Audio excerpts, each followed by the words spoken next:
അന്ന് ഷാർജയിൽ അവസാന പന്തിൽ ജാവേദ് മിയാൻദാദ് തകർത്ത ഇന്ത്യൻ സ്വപ്നം. അന്ന് ക്രിക്കറ്റിന് ഇത്ര ചടുലതയിലായിരുന്നു. അന്ന് ക്രിക്കറ്റിൽ സിക്സറുകളുടെ പെരുക്കമില്ലായിരുന്നു. പക്ഷേ അന്നും ഇന്നും ഇന്ത്യയും പാകിസ്ഥാനും കളത്തിലിറങ്ങുമ്പോൾ ഹൃദയമിടിപ്പോടെ കാത്തിരിക്കുന്ന ജനലക്ഷങ്ങളുണ്ടായിരുന്നു.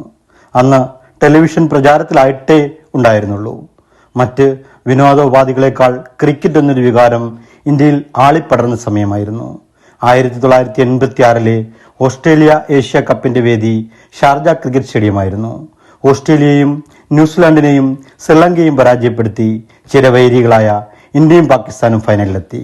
ശ്രീകാന്തിന്റെ 75 റൺസും സുനിൽ ഗവാസ്കറിന്റെ 92 റൺസും ദിലീപ് വംസർഗാറിന്റെ അർദ്ധശതകവുമായി ഇന്ത്യ 50 ഓവറിൽ അന്നത്തെ കണക്കിൽ ഭേദപ്പെട്ട 245-7 എന്ന നിലയിൽ ഇന്നിംഗ്സ് അവസാനിപ്പിച്ചു. 200-ന് മുകളിലുള്ള ഏത് ടോട്ടലും വിജയിക്കാൻ പോകുന്ന ടോട്ടലായിരുന്ന അക്കാലത്ത് ഇന്ത്യ കപ്പ് സ്വപ്നം കണ്ട് ബോൾ ചെയ്യാനിറങ്ങി. പ്രതീക്ഷ പോലെ മുദസ്സർ നാസറിനെ ചേതൻ ശർമ്മയും രമീസ് രാജയെ മനേന്ദ്ര സിംഗും പുറത്താക്കി ഇന്ത്യക്ക് മികച്ച തുടക്കം നൽകി. എന്നാൽ ജാവേദ് മിയാൻദാദ് എന്ന കറാച്ചിക്കാരൻ ബാറ്റർ ക്രീസിൽ നങ്കൂരമിട്ടതോടെ ഇന്ത്യയുടെ നില പരിങ്ങലിലായി. ഒരറ്റത്ത് വിക്കറ്റുകൾ കൊഴിയുമ്പോഴും ജാവേദ് മിയാൻദാദ് സെഞ്ചുറിയുമായി വിജയിച്ചേ തീരൂ എന്ന അടങ്ങാത്ത മോഹവുമായി ഒരു സൈഡിൽ നിലയുറപ്പിച്ചു. ചേതൻ ശർമ്മയുടെ അവസാന ഓവറിൽ ഒരു വിക്കറ്റ് ശേഷിക്കെ തൗസീഫ് അഹമ്മദ് എന്ന ദുർബലനായ ബാറ്ററെ നോൺ സ്ട്രൈക്കിൽ നിർത്തി മിയാൻദാദ് ആഞ്ഞടിച്ചു.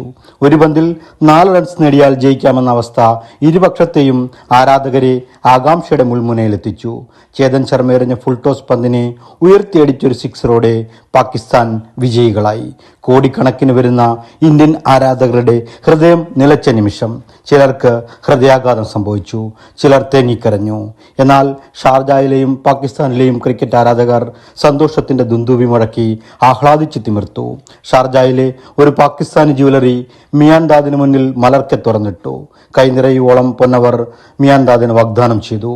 39 ആണ്ടുകൾക്കിപ്പുറവും ആ സിക്സർ ക്രിക്കറ്റ് പ്രേമികളുടെ ഹൃദയത്തിൽ ജീവിക്കുന്നു.